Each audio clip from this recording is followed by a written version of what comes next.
салом шунавандагони азизи радиои муҳоҷир, пахши мустақими барномаи иттилоъоти хабарро бо таҳаввулот аз Тоҷикистон ва ҷаҳон манзуратон мегардонем. имрӯз 11 марти 2020 сол аст. хадамоти муҳоҷирати вазорати меҳнат, муҳоҷират ва ҳифзи иҷтимоии аҳолии ҷумҳурии Тоҷикистон додани иҷозат барои кор ба шаҳрвандони кишварҳое ки дар он ҷо сирояти коронавирус ба қайд гирифта шудааст ба таври номуайян боз доштааст. барои муқовимат ба паҳншавии коронавирус, вазорати меҳнат, муҳоҷират ва шуғли аҳолии ҷумҳурӣ чораҳои дахлдорро меандешад, гуфта мешавад дар изҳороти ин вазорат. дар назди вазорати меҳнат, муҳоҷират ва шуғли аҳолии ҷумҳурии Тоҷикистон аз 2 марти соли равон як ситоди вижа оид ба пешгирӣ аз коронавирус таъсис ёфтааст ки сарварии онро худи вазири меҳнат Гулруд Ҷаборзода бар оҳда дорад. нақшае ки ситоди вижа онро тасдиқ кардааст, тадбирҳо дар бораи худдории кормандони идоравӣ аз сафар ба кишварҳое ки дар он ҷой коронавирус ба қайд гирифта шудааст, риояи меъёрҳои санитарӣ ва гигиенӣ дар ҷои кор, гузаронидани корҳои фаҳмонидадиҳӣ дар байни муҳоҷирони меҳнатие ки аз дигар давлатҳо омада дар Тоҷикистон кор мекунанд, сафари онҳо ба дигар кишварҳо, убури сарҳади давлатии Тоҷикистон ва дигар ҷанбаҳоро дар бар мегирад. дар қаламравии Тоҷикистон асосан шаҳрвандони Чин, Афғонистон, Узбекистон ва Ҳиндустон кор мекунанд. қайд кардан зарур аст ки Тоҷикистон алҳол алоқаи ҳавоӣ бо кишварҳои Чин, Афғонистон ва Эронро муваққатан боз доштааст.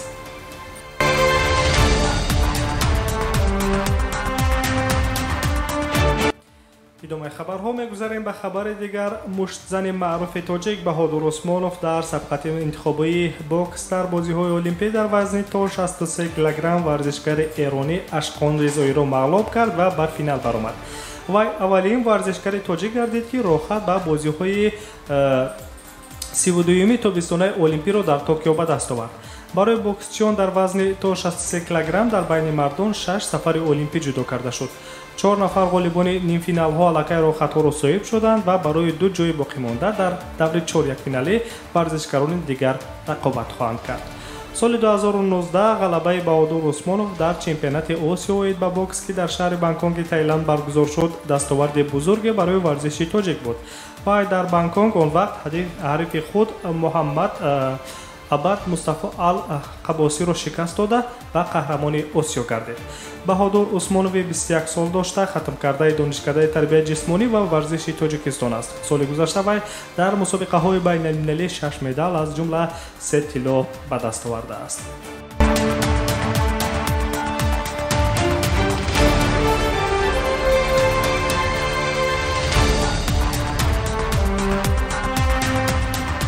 идомаи хабарҳо. президенти қирғизистон Сооронбой Жээнбеков дар мулоқот бо шаҳрвандони кишвараш аз ҳалли масъалаҳои марзӣ миёни Тоҷикистону Қирғизистон сухан гуфтааст. масъалаҳои сарҳадӣ миёни Тоҷикистону Қирғизистон бояд дар тамоси наздик бо аҳолӣ ҳал карда шавад, гуфтааст президенти Қирғизистон Сооронбой Жээнбеков. дар ин бора Вести Киргизистан хабар медиҳад. Сооронбой Жээнбеков ҳамчунин қайд доштааст ки аз ҳама роҳи хуби ҳаллу фасли муноқишаҳои сарҳадӣ музокирот ва гуфтушунид бо аҳолӣ мебошад ки ҳукумат дар ин самт кор мебарад. Сооронбой Жээнбеков диққати худро ба он равона кардааст ки ҳама мушкилот бояд бо назардошти назари мардуми маҳал ҳал карда шавад. президенти Қирғизистон илова доштааст ки раванди гуфтушунидҳо вақтро мегирад ва дар як муддати кӯтоҳ наметавонад ҳама кор анҷом ёбад. президенти Қирғизистон аз шаҳрвандони кишвараш ки дар минтақаҳои назди сарҳадӣ зиндагӣ мекунанд даъват ба амал овардааст ки ҳушёрии сиёсиро аз даст надиҳанд ва ба ҳар гуна овозаву хабарҳои бардурӯғи гурӯҳҳои манфиатдор дода нашаванд.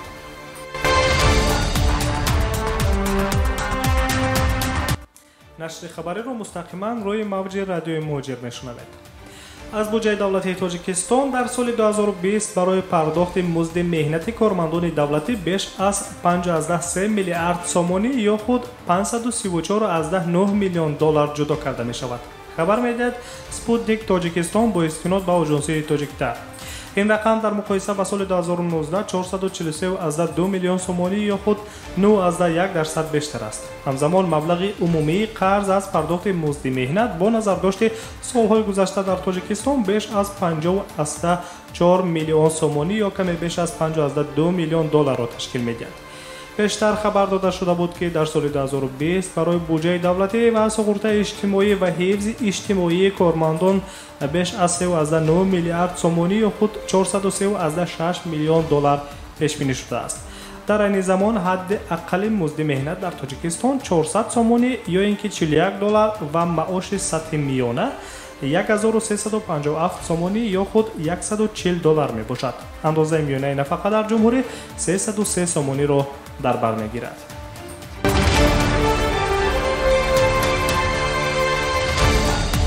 хабарҳои рӯзро мустақиман идома медиҳем. дар саросари Украина дар робита ба паҳншавии коронавирус чораҳои маҳдудкунанда ҷорӣ карда шудаанд. хабар медиҳад Медуза бо истинод ба хадамоти матбуотии ҳукумати Украина. гуфта мешавад ки бино ба сабаби пайдоиши як ҳолати гирифтории коронавирус дар ин кишвар муассисаҳои таълимӣ баста ва ҳама чорабиниҳои оммавие ки дар он зиёда аз 200 нафар ширкат мекунанд муваққатан қатъ карда мешавад. маҳдудиятҳо то 3 апрел эътибор доранд. дар Киев айни замон ягон ҳодисаи коронавирус ба қайд гирифта нашудааст. ҳамзамон мақомоти шаҳр тасмим гирифтанд ки барои пешгирии паҳншавии вирус маҳдудиятҳои муайяне ҷорӣ кунанд, менависад шабакаи хабарии РБК Украина. аз 12 март дар Киев карантин дар мактабҳо ҷорӣ шуда баргузории чорабиниҳои оммавӣ муваққатан маҳдуд карда шуда эълон гардид.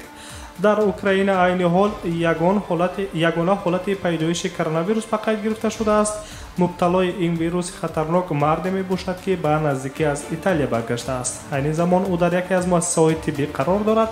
аз сабаби хатари паҳншавии коронавирус дар Украина як қатор маҳдудиятҳо ҷорӣ карда шуданд, аз ҷумла дар нақлиёти ҷамъиятӣ, дар истгоҳҳои роҳи оҳан, бозорҳо, мағозаҳо, марказҳои савдо ва дар ҳама ҷойҳои сиродам тадбирҳои безараргардонӣ пурзур карда шудааст.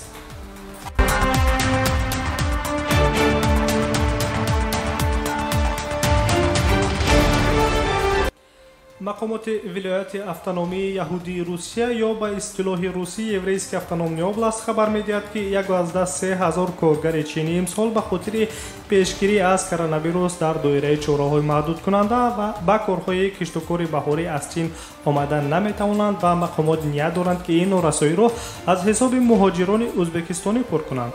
хабар медиҳад хадамоти матбуотии ҳукумати ин вилоят. иҷрокунандаи вазифаи губернатори минтақа Ростислав Голдштейн қайд кардааст ки имсол кишти баҳорӣ дар саҳро дар шароити хеле вазнин бинобар сабаби бастани сарҳадҳо сурат мегирад. мақомдорони вилояти мазкур гуфтанд ки дар нақша буд ки 1323 нафар коргарони чиниро тибқи квота дар асоси шартномаи пешакӣ баста шуда дар мавсими кишти баҳории имсола аз ҷумҳурии мардуми чин ба кор ҷалб кунанд, аммо қарори ҳукумати Федератсияи Русия дар хусуси чораҳои маҳдудкунии ҷиҳати пешгирӣ аз коронавирус ва қатъи пурраи вуруди ҳама шаҳрвандони чин ба Русия мақомдорони маҳаллӣ маҷбур шуданд ки квотаҳои кориро ба муҳоҷирони меҳнатии ӯзбекистонӣ ва хатмкунандагони донишгоҳҳои кишоварзӣ бидиҳанд. ёдовар мешавем авҷи коронавирус дар шаҳри Вуҳани чин музофоти Ҳубей дар аввали моҳи декабри соли 2019 ба қайд гирифта шуда буд. то имрӯз авҷи паҳншавии коронавирус берун аз чин низ дар кишварҳои зиёд ба қайд гирифта шудааст. шумораи зиёдтарини сироятшудагон дар ҷумҳуриҳои Чин, Италия, Эрон ва Кореяи ҷанубӣ ба қайд гирифта шудааст. барои пешгирии сирояти коронавирус Русия дар охири моҳи январи соли равон марз бо Чинро дар 5 минтақаи шарқи дур дар вилояти Амур, вилояти худмухтори Яҳудӣ ва минтақаҳои Хабаровск, Приморск ва Забайкалск бастанд ки ин ҳолат ба зиёд шудани талабот нисбат ба муҳоҷирони меҳнатӣ аз Осиёи марказӣ сабаб гардид.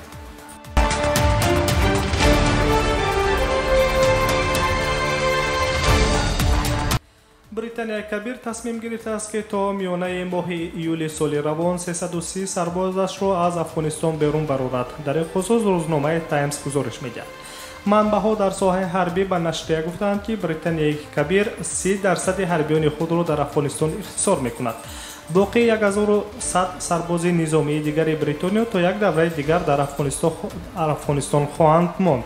қайд карда мешавад ки қисми асосии нерӯҳои Бритониё дар Кобул ва атрофи он ҷойгиранд ва теъдоди ками нерӯҳои вижа, бахше ва воҳидҳои амрикоӣ дар дигар минтақаҳои Афғонистон мустақар мебошанд. ба гуфтаи манбаъ қисми дуввуми артиши Бритониёи кабир Афғонистонро тарк хоҳад кард агар гурӯҳҳои радикалии Толибон ин кишварро ба паноҳгоҳҳои террористон табдил надиҳанд ва ҳуқуқҳои инсонро эҳтиром гузоранд. یادرس می‌شویم که 29 فوریه هیئت ایالات متحده آمریکا و نمایندگان گروه رادیکالی طالبان سازشنامه صلح را امضا کردند که خروج نیروهای آمریکایی را از افغانستان و آغاز مکالمه بین‌الاقوایی را در بر می‌گیرد. بعدتر دونالد ترامپ پرزیدنت آمریکا فوراً خروج نیروهای آمریکایی را از افغانستان اعلام کرد.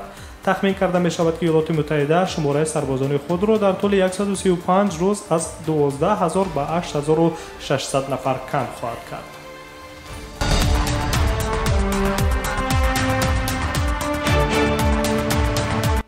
سامیان عزیز، در آخر نشر خبر یک اعلان نیز داریم. شام جمعه 13 مارس ساعت 18 به وقت مسکو در استودیو مرکزی رادیوی موجیر پخش مستقیم برنامه حقوق شما روی موج رادیوی موجیر جریان میگیرد. شما می توانید سوالات خود را وابسته به حالت گرفتن منزل اقامتی بود و باش در قلمرو فدراسیون روسیه به رسمیت در دوره حجت و طبق طلبات قانونگذاری مهنت به کار درآمدن و از کار خارج گشتن، گرفتن مزد مهنت از کارفرما و یا کاردهنده، حمایت خود در مقامات سودی، مناسبت با پلیس هنگام واخوردن و یا مراجعت و گذشتن خط سرحدی دولتی به رادیوی موجیر طریق SMS پیامک در شبکه‌های اجتماعی فیسبوک، اینستاگرام، ایمو، کانتاکت و در واتساپ با شماره 8965 151 04 10 8967 111 56 46 سال خود را بفرستید و یا در جریان برنامه که با پخش مستقیم دایر می‌گردد زنگ زده به سوال‌های خود جواب‌های مشخص گیرید. فراموش نسازید پخش مستقیم برنامه حقوق شما شام جمعه 13 مارس ساعت 18 به وقت مسکو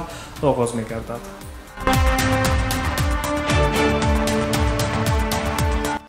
نشر خبری با آخرین تحولات تاجیکستان و جهان را روی موج رادیوی موجیر شنیدید. برنامه‌های دیگری ما مستقیما جریان دارند. ما را همراهی کنید. سلامت باشید.